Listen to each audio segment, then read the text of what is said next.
Hey, everybody. Welcome back. It's Crimson Chronicles podcast. I'm Rick Morton, and we are excited to be with you again this week. We're continuing to take a walk through Alabama basketball history, and we've just been having a great time as we've talked to a lot of folks that have been in and around the program, and we've been covering history really for decades. We started with Coach Sanderson at the beginning of the season, and his time with the program, and we're making our way closer and closer into the 90s and headed toward present day. And so, as always, I'm joined by my co-host Tommy Ford, who is our foremost historian in Alabama basketball, football, all things University of Alabama. Tommy has been there, lived it, seen it, and he remembers every single bit of it. It's crazy. So, Tommy, how you doing tonight, man? I'm good. I'm flattered by your description and your introduction. Yeah, and I mean, really, I mean, I continue to hear from folks that are watching the podcast, and there are actually people that are watching the podcast. So let's talk about that. But they have, people continue to say, well, like Tommy seems to know everything. Like he's got such a grasp of history, and I tell him he doesn't even study. The thing is what's amazing is he just shows up and does this. No, I do a lot of research, and our guest tonight will probably have a few comments about your introduction of me. But I'm trying to withhold those. I will take this time to introduce our guest, Coach Gregg Polinsky, one of the greatest guys I've ever known through Alabama athletics.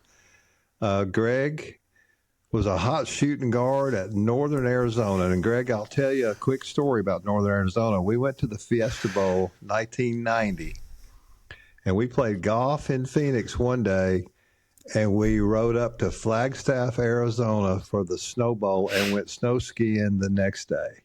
And that's how crazy that terrain is out there, where you can play golf one day in the 70-degree weather and then go snow skiing the next. But a beautiful area out there. But you played basketball there, and then you started a long coaching career. I think 3 years at Texas, and then came here at Alabama. Actually took Rick Barnes's place, who had served 1 year on our staff here. 9 years here at Alabama, and we'll get into much more detail on that. And then after that, the head coach at Georgia Southern for 3 years, and then over 20 years in the NBA and scouting and player personnel. And then you got back in the college game about 3 or 4 years ago, and you're now assistant coach at the University of Tennessee. And I see you often on the sidelines, holler at you occasionally. And it's great to see you. Great to have you on tonight. Thanks, Tommy.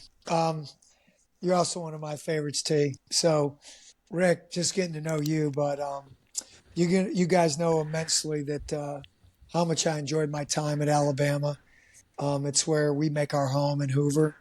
And when Rick Barnes has had enough of me, I'll be back. Maybe you guys will let me do, a little bit on the side with you. Look, on these podcasts. Man, Gregg, you can come in and join me here. Yeah. Like we can do this in Hoover together. We could right here. We'll do it. Sounds good, buddy. Yeah. Sounds good. Yeah. Yeah. So you still have your home in Hoover, right? We do, Tom. Okay. And I told Cindy with what she had us do to refinish that house. We are darn well going to enjoy it. Yeah. Well, let me get started. Tell us about your journey from Northern Arizona to the University of Alabama, where you joined Coach Sanderson's staff in the 86-87 season, one of our greatest teams of all time. Can you take any credit for that great 86-87 team we had? Zero. Well, what happens is you get older, you really do lose your ego. And I'll turn a ripe 67 in March, and I don't really feel it except sometimes. But when the battery runs a little low. But that was an unbelievable time to come in, Tommy, Rick. As you know, the level of player there, the level of experience, that team, ability to shoot the ball. And I can just remember going up and winning in Rupp, which was, wow, it's a hard thing still to do. But you guys did it this year, and we got close but no cigar. And, that team was special. We ran into a hot Providence team, but that was my first year there. And I had, what I considered 9 great years working at the University of Alabama. So, Greg, I think maybe you answered the first question because you knew the second one was coming, which is to talk about the 87-88 season. And so if you took zero credit for 86-87, you're certainly also taking zero credit for 87-88, right? Yeah. Well, I can remember this, a couple things. And, of course, Wimp, with his elegant way of telling you, when I got there, we had one of the great things great stories that I'll share this with you guys. So I get there like in June, and Tommy, you remember our offices? They were just little gray boxes, really. Yeah. There wasn't anything fancy about it. In the Coliseum, and I was next to Dave Hobbs. And I go in there one day, and I'm 28 years old, and I want to, I heard Wimp likes to run sets out of a box. And so I'm going to, impress him drawing up some plays. So I draw up a few plays, and I go in there, like a card like this with stuff on it. And I can remember, and he's sitting at his desk, and he's got his head down, like the ultimate optimist, right, that he was. Yeah. And I look over, and he's got, as he called it, our schedule. And schedule. And I see like WL. He's already decided on the games we're going to win and lose. And I'm like, yeah, this was like in June or July.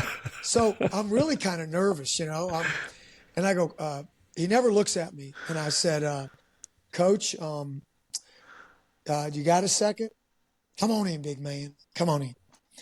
So I sit down and I hand him my piece of paper. I said, I know you like to run things out of the box set. He doesn't really say anything. He's still looking down. I don't know if he's doing his nails or, looking at it. I don't know what he's doing. And he never really says anything. And then all of a sudden he takes this card and he hands it back to me. He said, I'll tell you what you do, big man. Don't worry about bringing me tricky plays. Go get me some tricky players. I said, okay, Coach, thanks a lot. I'll see you later. And out the door. So by the looks of it, Derek McKee had already been declared ineligible, so y'all knew that he could not play that year. Yeah. So this was, we had 8 scholarships to fill. Wow. 8. Wow. So you're right about that season, but the rewarding thing was we ended up, I think, that was the year with Melvin Cheatham, Gary Waits, Bryant Lancaster, Ernest Brown. Anyway, a couple of guys that obviously were mainstays and helped lead to 3 straight tournament championships. And obviously we had a great staff. We really did, with Kevin and Dave Hobbs. And we ended up that class and then layering those classes ultimately, like Alabama's doing now, led to some sustained success. And now, Greg, it was a lot of fun. One of the stories we've got to have you tell is the Gary Waits recruiting story. And we've heard Wimp's version of it before on in several places. We've heard several of Wimp's versions of it actually in several places. But we'd love to hear it from you about just what are your remembrances of that? Well, I remember that back then, hey, you could be there and go sign them. You could be there and go sign them.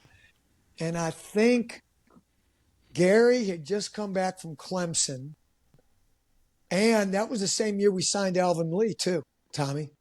God rest his soul. One of the great shooters that Alabama's had from Western Texas Junior College out in Snyder, Texas. But I remember being there, and then Wimp and I took the plane to go over to sign Gary. And then we were going to fly to West Texas to sign Elvin. You know, it was going to be a glorious day. And so you could sign at 8 a.m. I think that was it back then. But anyway, we get to Gary's house and his mom's not there. So Gary Waits has as much integrity as any man you'll ever meet. That is still a friend of mine, someone that I think the world of, etc. You all know Gary. He's, man, that dude is solid as a rock. But his mom's not there. So Wimp, he had visited Georgia. He visited Clemson, I think Minnesota and somebody else. But anyway, Wimp is convinced that one of those schools has the mom and they're hiding out, or that they're not, or something's been done. And so I'm like, hey, coach, it's Gary says, and he's like, hey, coach, I apologize. My mom's like, so what he tells me, I said, coach, we're going to be fine. Just be patient, which, you know, for him is hard anyway. And it got to be about 9 a.m. And Gary was still there. He didn't go to school or anything. And so he said, I think I'm just going to push through this. I said, coach, he said, I'll tell you what you do, big fella. Take a shoe off, put a sock in your mouth, and go wait in the bathroom until this is over. That's what he told me. And so like, I'm like, whoa. So about that time, here comes Margaret Waits, great lady. Yeah. She goes, coach, I'm so sorry. I apologize. And I remember Gary looking at his mom and said, Mom, yes, you should apologize. Coach and GP, coach, they've been waiting here since. I'm so sorry. That was Gary, though, telling his mom, like, you should have. But Wimp was convinced we're done. Cooked. Georgia's got her hit out. Clemson's got her hit out. We ain't going to sign him. And it was even more humorous than that. But if you've been around Wimp enough, you know. Yeah. And then as we're leaving, you know, we walked down the sidewalk onto the car, and he said, I knew we had it all along. Oh, my goodness. Well, we didn't know it at the time, but going into your third season in 88, 89, something special was about to happen. And, you know, not just for that season, but for the next several seasons. You know, we had a new parquet floor. You know, Wimp had started wearing his plaid coats. We started having Wimp nights and called it the Plaid Palace. And, you know, Tommy Limbaugh and Steve Sloan allowed Wimp to market himself, really. And it was a sensation. You know, we sold out multiple SEC games and had a campaign around it. You know, Wimp nights and doing the masks and everything. What were your thoughts about those days? I mean, that was an unbelievable atmosphere in Coleman Coliseum. Well, first of all, I think it was brilliant. I think that Alabama needed an identity, and Wimp's always been dumb like a fox. You know, that's a smart guy. Yeah. And he understood, and I don't really think it was ego. I think he knew that the program needed an identity, that there's nothing wrong with being the queen to the king. We all know that. Yeah.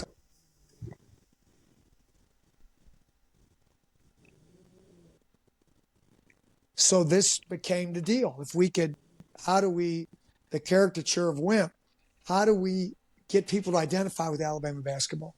And I'd had so many people talk about his sport coach, etc. So I think when they came up with that whole theme, it was brilliant. And Tommy, Rick, I can remember that. It still gives me goosebumps. That Coliseum, my man Tony Engel was still on the PA. And when he would say, and now starting, and it was sold out. I remember looking up, and at that time, Ole Miss, no knock at Ole Miss, because Chris done a great job.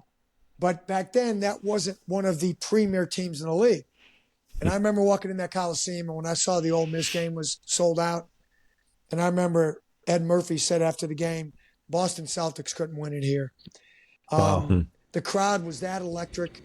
It was like that every game. I'm not sure we lost a game in it, T. Maybe Patino or maybe Nolan one time at Arkansas, but it became an unbelievable home court. It really was.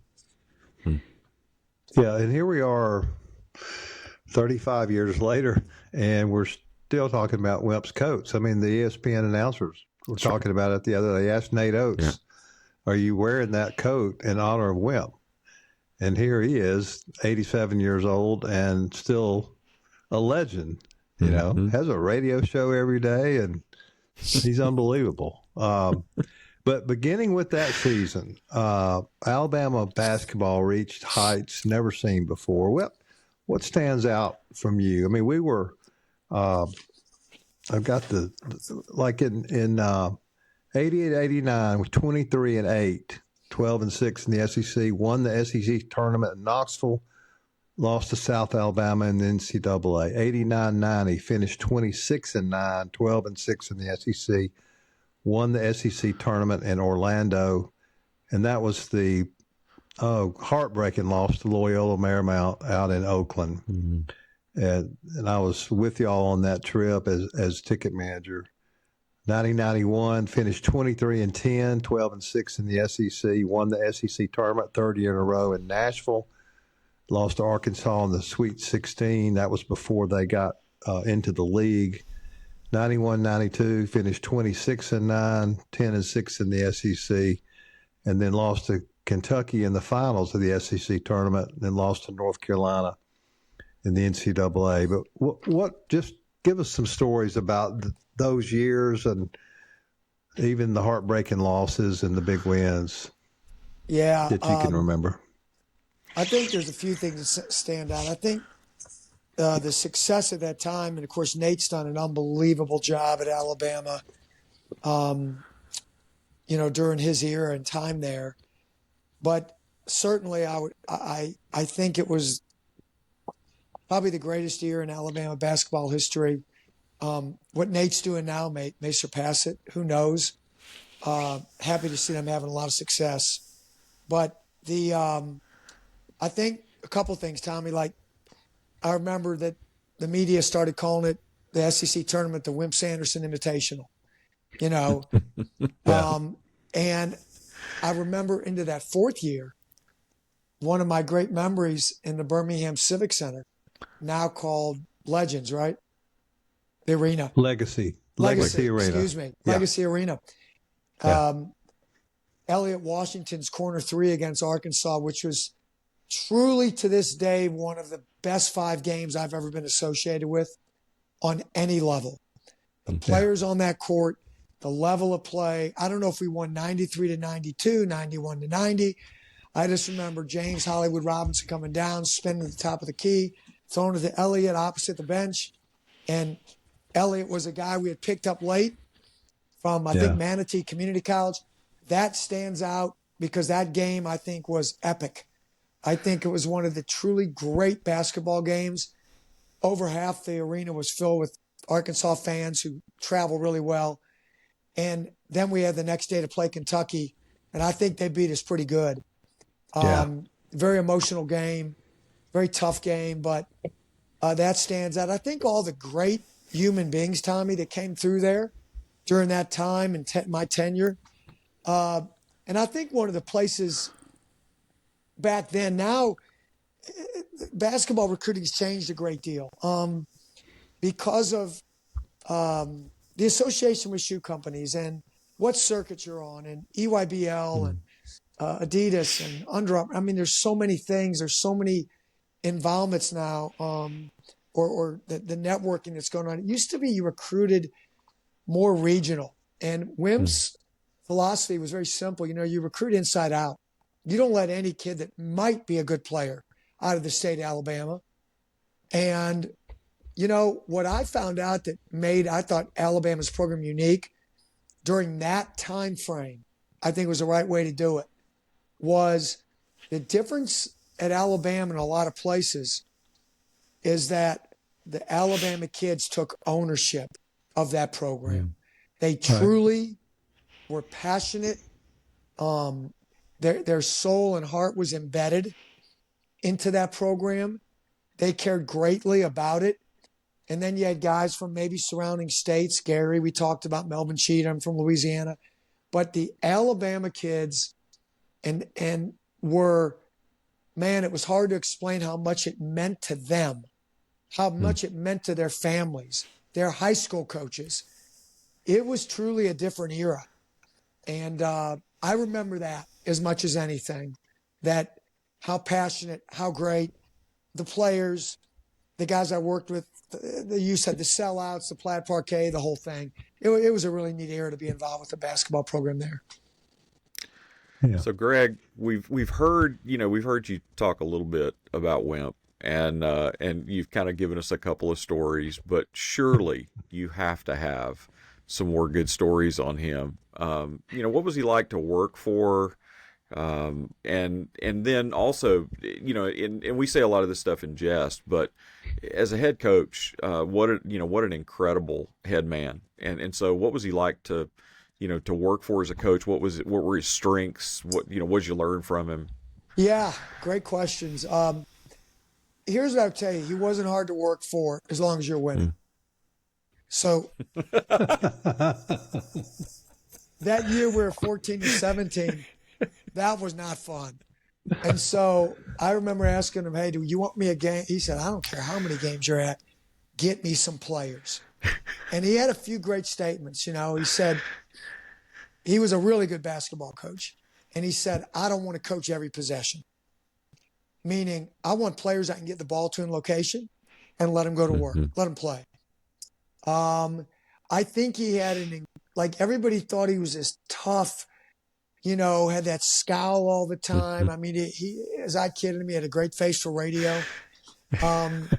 He was not, in home visits sometimes, like we'd laugh, his patience level, and he was very honest and to the point. I got a kick out of some of his stuff that he did. I'll give you a great story in academics that he would say to the parents. But I think the thing that he was way ahead of his time in two areas. One, he understood workload. Like, we got all these scientific ways we measure it at Tennessee. I'm sure Alabama does. Wimp understood it through common sense before anybody measured it. Mm-hmm. We never went more than 45 minutes to an hour, maybe an hour plus and change. But that guy understood that the players needed to think that they were fresh. And that's why his teams always ascended. That was truly something I think that was special. The other thing that I think I learned from Wimp was, people didn't know this, but he would ask the players. He told me one time he had Derek McKee come up to his office before I got there. And, Derek wasn't playing well or whatever. And he said, Derek, what's the best way for me to coach you? And he said, don't yell at me. I don't like to be screamed at. And he said, you got it. Deal. Said he never screamed at again. And Derek was a heck of a player. Same thing with Latrell Sprewell. Latrell was a high-level competitor, but he didn't want to be embarrassed in front of a group. And so Wimp, I think, basically told him, hey, if you have something or I have something, we'll talk about it, you and me. But we're not going to have any issues with, in front of a group. And Latrell was not hard to coach. Was a great player, obviously. And the NBA career was fantastic. I know there was a moment or two, but Spree was not hard for us to coach. I think Wimp had a unique understanding of people, much more so than anybody truly understands. And it was in an era where if they said, hey, jump, people said jump, how high? Where he took a little bit different approach now. He had his non-negotiables, and he knew the guys he could go at. He knew the guys he couldn't go at. So his feel for players and people was exceptional. I think that's where he really was special. There was a lot of good basketball coaches in the league then, like there are now. My great story with Wimp, I used to do a sheet for him. We went into all the homes, who was who. I said, you got to read this. You got to know everybody's connected. This is the uncle. This is what he does. He didn't read any of it. Yeah. And so we went into the home, and I think we were at Marvin Orange's house. in Irma, South Carolina, which is Columbia. And we're sitting there, and his sister was really bright. I think she was an undergrad at Virginia and went on to like the University of Chicago, and very bright girl.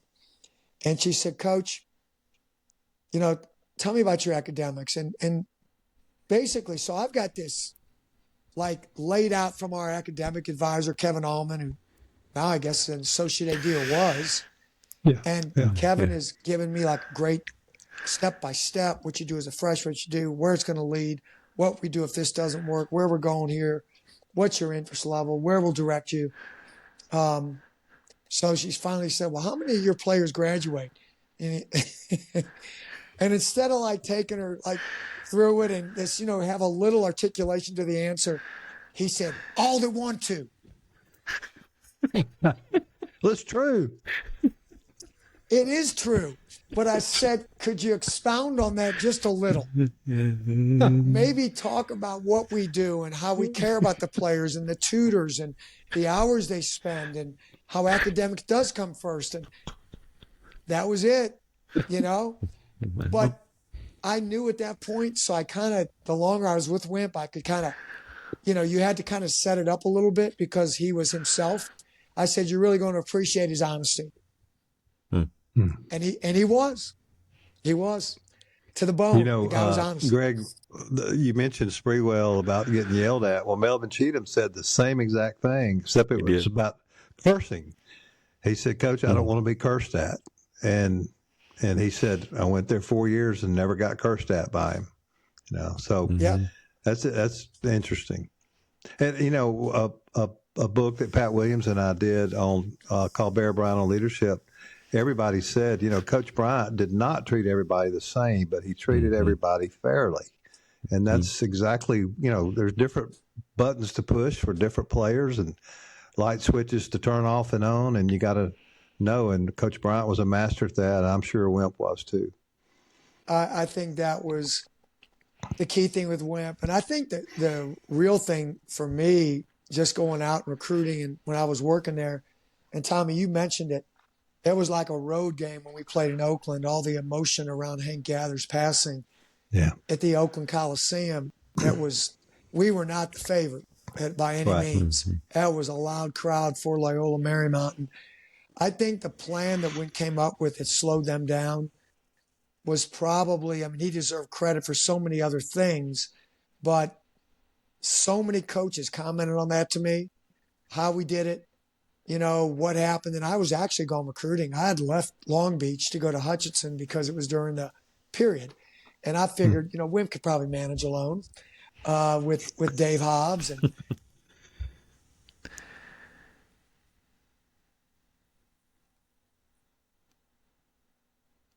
so I remember coming back and them telling me what they were going to do. And if you guys remember, Jerry Tarkanian always told Wimp that we completely exhausted mentally and physically Loyola Marymount, which I think they won the next game by 30. And they might have anyway. They were that good, UNLV then. But I thought what Wimp came up with in terms of putting a plan in place was really was brilliant. And I think, Tommy, if you remember back, we were up 5 or 6 with 5 or 4 to go in the game. Had a chance to win. Remember. Yep. It's interesting, Gregg, when we had Wimp on the show, he was still second guessing himself about that. And really said, hey, we had the horses, we could have run with them. So it's interesting to hear your perspective to say, man, he had a great game plan. I think he did. I truly believe he did the right thing, and we were in position to win that game. There's no question. I just think it speaks to the sort of the self-deprecating nature of the man, though. He's that seems to be a lot of who he is. Yeah. Well, he'd always tell me he's in the twilight of an average career. He had some great one-liners now. Well, you mentioned the Gary Waits recruiting stories. You got any recruiting stories on any of these guys like David Benoit or Robert Horry or James Robinson or Latrell Sprewell or Jason Caffey or Antonio McDyess Well, great players for us. yeah, not a lot. And I would tell you, I wasn't directly involved with a lot of those guys. I do remember almost ruining the Latrell Sprewell recruitment. He played for Gene Bess, who's a man of faith. I mean, that's Coach Bess was a great coach at Three Rivers. And I went there to go see Latrell. Kevin Gray was leading the recruiting on Latrell. And he said, hey, why don't you go through Three Rivers? I had been somewhere. And I said, I'm happy to do it. And so, I was young and full of myself. And I go into Coach Bess's office after practice, and I'm cursing like a sailor. And I get done, and his son walks out, and he said, my dad doesn't curse. I said, oh, gosh. So I had to call, I called Coach, Coach Sanderson. I called Wimp, and I called Kevin. Thank goodness they smoothed it over. And I apologized, of course, to Coach Bass. I mean, who was stonewalled and like a classroom teacher, a great, great coach. I mean, a JUCO legend. And, I think I'm in there talking real basketball, by cursing. So anyway, the rest of those guys, McDyess was a lot of fun. The only thing I remember about McDyess, James Green did an unbelievable job recruiting him. Awesome. And it came down to us in Mississippi State. And, you could say that now because it was not. And he didn't want to go to state. But his mom wanted him to go to state. He didn't want to go to state. And he literally, it was the last day you could sign. And I think it was marked 11:40 p.m. He put that thing in a FedEx box. Wow. I remember that. Because his mom finally said, okay, because, she had a sign. Yeah. And I understand, Quitman, Mississippi, and, I want you to go to Mississippi State. And, we don't have to go into anything else. But, that was a good one. Well, speaking of recruiting, a little birdie told me to ask you about, quote, getting robbed on a recruiting call back before we had cell phones. Now, I have no idea what that means. Yeah. So, I was in Houston, Texas, working for the Longhorns then, and I pulled up on Cullen. I'll never forget it. Cullen Avenue in the Loop because it was foggy. I'd been gone about 10 days, and I had my Avis rental card. And alongside the gas station, they had those frontage roads, right? Those little frontage roads you pulled off, and there was a payphone. Mm-hmm. So I popped that quarter in, and I left the car running. I mean, it's nice. It's right here. I mean, I'm right there. I pull up right to the phone, and it's dark. I don't see anything around me. So all of a sudden, I heard somebody say, "Give me your blankety blank car keys," and I turn around, and it looks like there's like two 15-year-old kids with ladies' nylons pulled over their face.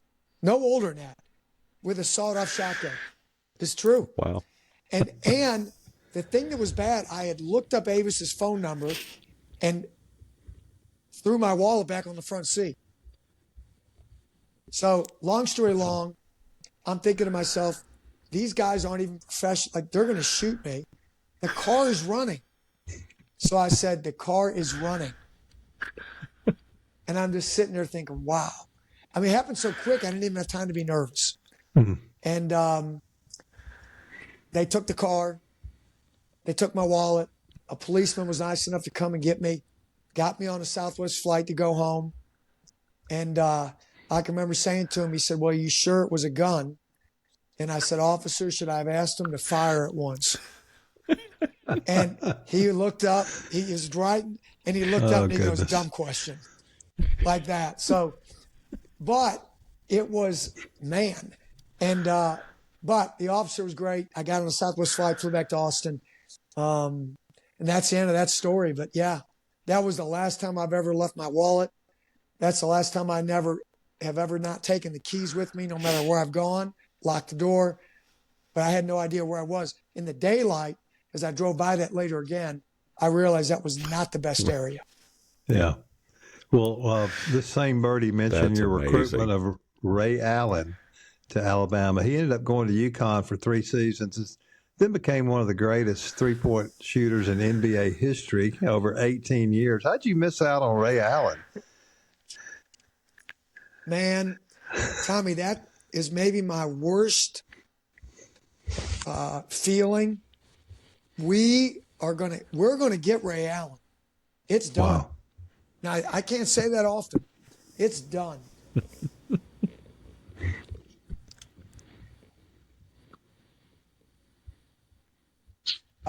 And I mean, the coach, his assistant coach, the mom, Flo Allen, Ray is coming.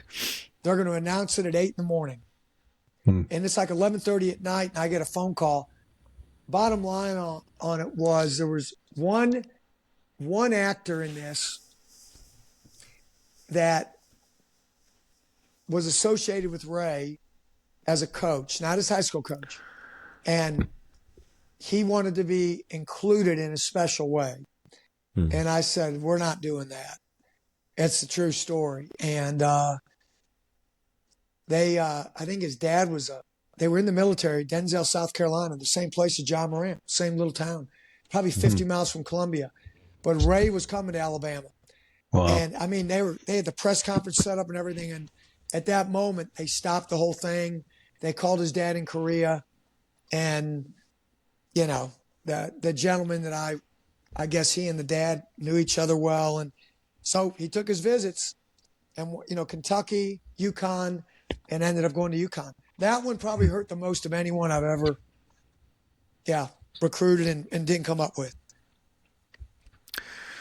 Wow. Well, Gregg, we know that the recruiting game's changed a lot with the advent of NIL and the things that exist today. But think back to some of those guys that you coached during those years at Alabama, guys like Robert Ory, Derek McKee, Latrell Sprewell, McDyess. What do you think? What kind of deals do you think those guys might have gotten if NIL had been a thing back in that day? Well, this is conjecture at the worst or best level.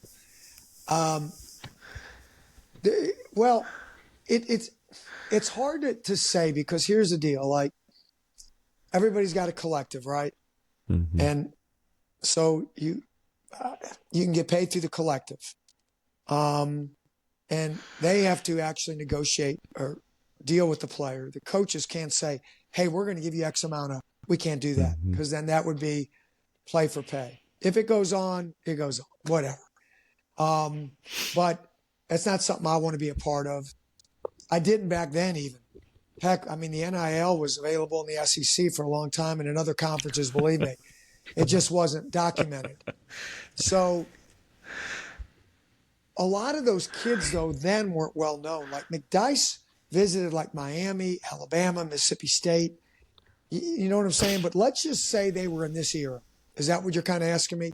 And everybody knew about them. Yeah, right. From what I've heard, I think those guys would be like McDyess, Derek wasn't a big name recruit, but let's just say they decided to stay. Mm-hmm. You know, I think you're talking about guys that would be anywhere from probably $800,000 to potentially $2 million. Wow. I know it. It's beyond what we can all imagine. But hey, it is now literally the cost of doing business in college basketball. Yeah. Great players. They were all great players. Mm-hmm. Yeah. Gregg, after 9 seasons at Alabama, you got your first head coaching job, Georgia Southern. Stayed there 3 years. I'm trying to forget that, Tommy. Trying to forget that. Hey, It was I saw 4 your years, record. Tommy, but believe me. Oh, excuse me. Well, they don't have you in the media guide, but for 3, so That's they've promising. wiped a year off of your career. I don't blame them. Yeah, I saw what you did your first season too. That was a rough one, T. We were on probation, but go ahead. Okay. So you went from Georgia Southern head coach to a long, more than 20-year career in scouting and player personnel in the NBA. What prompted that move, other than Georgia Southern maybe making a decision? Give us a synopsis of those positions you had and where you were. I know you were with the Pistons and the Nets for most of your Yeah. career. Tell us about that. So, unlike you see now, the good thing was Georgia Southern owed me 2 years. It wasn't a lot of money. Tommy, I made, and Rick, the exact amount as a head coach at Georgia Southern as when I left Alabama. So, but it was an opportunity, right? Mm-hmm. And I take full responsibility for screwing it up. But I did have 2 years left on my deal. And so it allowed me the levity to, I knew somebody that knew somebody that knew somebody. My first 2 years with the Nets, I was with them 20 years. My first 2 years, I made a whopping $10,000 a year. And of course, Georgia Southern deducted that from what they were paying me. There was a little offset. And I had to pay for Cobra. But we won't go into all that.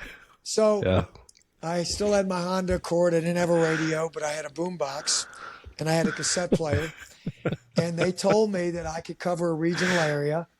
Then the next year it got down. Well, after my second year, it got down to where they wanted to hire me, but for just X amount of dollars. And I don't know if you knew this, T, but I actually went to work. Hobbs and Tubby Smith were in Kentucky. I left the Nets for a month and a half and went up to Kentucky as their director of basketball operations. Oh, really? I did not know that. Well, it was quick. And then the Nets hired a new president who was a hockey guy named Lou Lamorilla. You look up Lou, longtime president of the New Jersey Devils. It was a long story, but anyway, he said, hey, scouting is the lifeblood of your program. He told Ed Stefanski, who was our assistant GM, hire who you want. Ed called me, said, hey, I'd love you to come back. I'll give you a title. I'll give you a multi-year contract.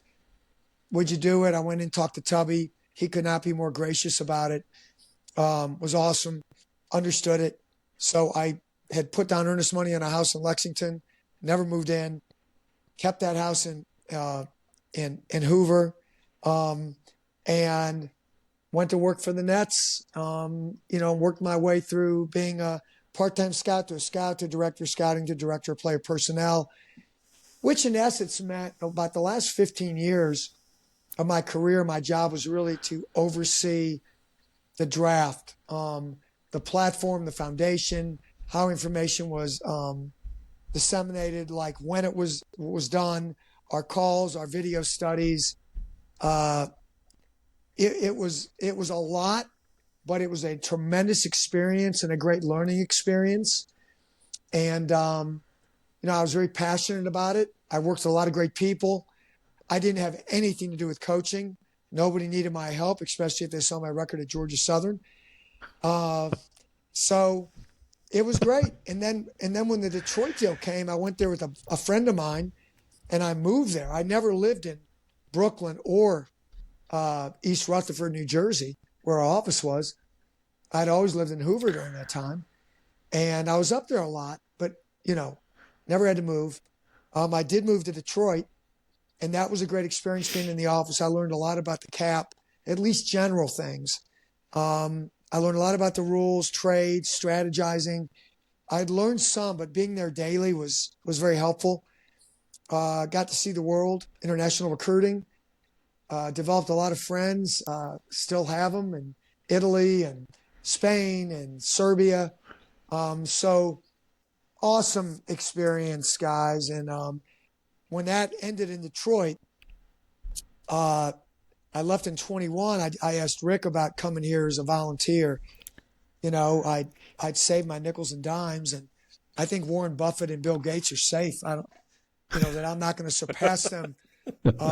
Elon Musk or anybody, but living in Hoover, you could get by if you put your money away a little bit. And so anyway, long story long, I asked Rick about volunteering. you don't have to do anything. I told him, I said, Coach, I don't need a dealer car. I don't need anything. Would you like? And he said, hey, I'd love you to come. You'd provide us a different perspective. Come on. And I did. And then a coach left, and feel very fortunate that he moved me up. And, Tommy always reminds me about that T, and it's not for T Ford. It's for Tennessee. When he caught me clapping at a football game against Alabama, he took a picture of me and sent it to me. And just know, listen, I have absolutely loved my time here. Rick Barnes is sensational as a man and as a coach. The university, the support, it's on par with Alabama. I mean, I loved my 9 years there. I've loved my 4 years here at Tennessee. So feel very fortunate to have been in two very high quality environments with great people. One more question, Rick, about your scouting. When you were on the road scouting for either the Nets or the Pistons, did you run into David Hobbs and Keith Askins, who both were scouting for their teams? Yeah, all the time. Keith is still doing it for Miami. I still see Keith often. Dave is actually going to come up for our game with Alabama. Dave and I, he's still a good friend. I don't see him or talk to him as much as I should or would like to. But he understands. And he still follows it like crazy. But his grandkids are there. He's doing great. But, yeah, I saw Dave a lot when he was working for the Jazz. And Dave and I actually would go on trips together out of Birmingham. We did a number of trips by car. Keith, he moved from Miami to El Paso where his wife's from, and a lot of family is, So I'm still close with Keith and Dave and consider them both really good friends. Yeah. Rick? Yeah. So, Gregg, we were actually talking off air before we started recording tonight, and about just the state of college basketball in the SEC right now, the kind of year that we're experiencing, what we've seen in perhaps the most dominant time that we've seen the SEC since back in the mid '80s. And so, could you, having that perspective of coming in the mid '80s and some of the things that you saw then, the perspective that you have now on the bench, compare those two times. Yeah. Okay. So, number one, here's what I think is, I won't use the word sad, but I think is makes it harder for the fans to identify with your players. We're really lucky here to have had Zakai Ziegler for 4 years, Jemai Meshack for 4 years. You guys are very fortunate, I think, to have Mark Sears is on year 3 there. Mm-hmm. God, it seems like 5 as well as good as he is. But, so now I think what we had back then, like Tommy, I remember, and Rick, I don't know if, I just know T was there as our guy. Yeah. When I went out and was watching warm-ups, and Shaquille O'Neal, Stanley Roberts, Chris Jackson, excuse me for not being able to pronounce his Muslim name. I'm sorry about that. But Harold Boudreaux, who's 6'8", 250. Yeah. Dwayne Sims, who's 6'6", 240. And those guys are all there. Like Shaq, I think, left after his sophomore year. But and we ran out there with Horry, Sprewell, Roy Rott. It was absurd. Everybody had 2 or 3 pros. So I think it's talking about 2 different eras and 2 different ways that college basketball's business was conducted. But what I will say is, and I've read this, I don't know if it's accurate but since, and I don't know if it was Ken Palm or Bart Tovek, some of these analytic people have said that the SEC is the strongest league since, I don't know if it's the 2003 ACC, which only had 8 teams. Right. Yeah. So now look at the 16 teams in this league. Yeah. And think about this. Like Oklahoma's got a really good basketball team. They beat Michigan. Well, they won the battle for Atlantis, right? West Virginia, Louisville, who's good, and then beat Arizona. Then beat Michigan. That's just an example. And Porter is a really good basketball coach. Yeah. And it doesn't take it's so fragile, that line in our league, that it is historic. Just what we were talking about off air. Yeah. Alabama's schedule down the stretch, it looks like right now they play 6 straight ranked teams, right? Mm-hmm. Right. I mean, I don't even have words for that. Yeah. I mean, it's great and Nate's got a great team. Bruce, like they're Buzz, Dennis Gates, like all these teams are absurdly good. Like every time we win a game, I don't know if I'm happy or just like relieved. Like Vanderbilt gave us all we wanted here on Saturday. Mm-hmm. That guy can really coach. Every single team in this league. So I'm giving you a long-winded answer for, oh boy, is this league good. And I hope the fans, I tell us, I do a little radio thing every Thursday here, are appreciating the level of play. We're 8-5, and we got a good team. Yeah. And we're 8-5, and that's not a bad record. And we're like number 5 in the net NCAA. I mean, think about that. And think a predicted about the 2 seed. Yeah, a predicted 2 seed. Right. We're 8-5 in a league, and a projected top of the line 2 seed. Now, will we stay there? I don't know. We got a long way to go. Starting at A&M on Saturday, I think they're ranked number 7 in the country. Then we have the joy of playing Alabama, who's tremendous. It's just. Then we go to Ole Miss, and we finish with South Carolina here. And guys, if you want to know how good our league is, South Carolina beat Clemson. Mm-hmm. Clemson's really good. South Carolina has been in. You guys follow this. I got 6 or 7 games that could have easily won. Sure. So it is.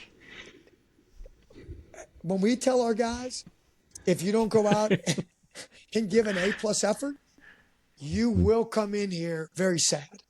Yeah. You'll be unhappy with the outcome. None of these teams care. They are all fighting for their lives in the most brutal league or greatest league I've ever seen, been associated with. In the same vein, Gregg, how have the coaches changed through the years? I know you mentioned Nate and Bruce and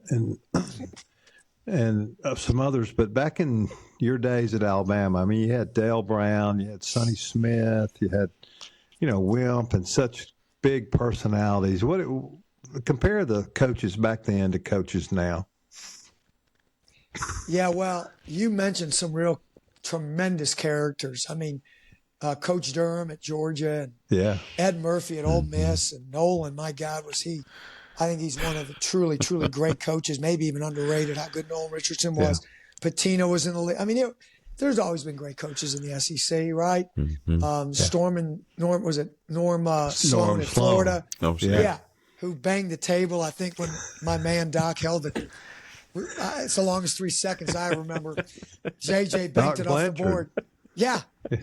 That's before they invented that thing on the. Our hero. That was a long 3 seconds. What a heck of a tip in. Hey, listen, like Dorothy said in The Wizard of Oz, there's no place like home. But, so I think what's changed, stylistically, we all threw the ball into the post, right? Like I was watching, I remember talking to Keith about the drop zone we ran. And he said, hey, I've got this old tape that you can look at, right? Send it back to me. But I'll look at it. 10 players were were inside what was not the 3-point line. 10 players. Wow. So the spacing has changed. What analytics is added. Coach Oates has taken advantage of that in a huge way. We have in our way, we still believe in the mid-range. but I certainly understand those that don't. So I think the pace of the game, the speed with which it's played, the skill level of players, the ability to shoot the ball with range has changed immensely. We talk about it all the time. We never want to have 2 feet inside the 3-point line guarding anybody. You're just asking for it. And if you do it with some of the teams we've already talked about, almost every team in our league, you're going to pay the price, in our opinion. We've got a fairly good defense, right? But we know if we don't get out there every night, do our job, I think all that's changed, Tommy. I think to some degree for the better. I still love to watch a good post player, but I think we got enough of that in our league, a mix of that with the excitement of how you guys are playing in Tuscaloosa, how Auburn is playing, we're all playing with a degree of speed. I would just say some with more.